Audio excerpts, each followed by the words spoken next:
স্বামীরা যদি দোষ ধরলেই রেগে যায়, এই দোষ কিভাবে সারাবেন?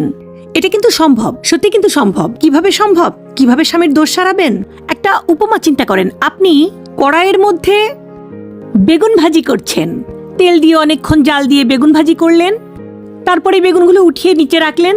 মনে হলো যে এখন কড়াইটা ঠান্ডা করা দরকার, ধোয়া দরকার। তখন কি আপনি খালি হাতে কড়াইটা ধরে পানিতে দিবেন?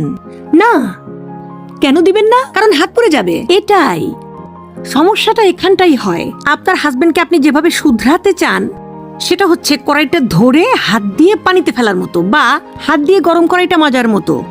এভাবে করলে আপনার হাত পুড়ে যাবে, এভাবে করলে ঝগড়া হবেই, এভাবে করলে হাজবেন্ড রেগে যাবেই। হাজবেন্ডকে বুঝতে হবে অনেক কিছু বিবেচনা করে। প্রথমত পরিস্থিতি, কোন পরিস্থিতিতে আপনি হাজবেন্ডকে জ্ঞান দিতে আসছেন? সে কি তখন ক্লান্ত? সে কি তখন ক্ষুধার্ত? কি কারণে জ্ঞান দিতে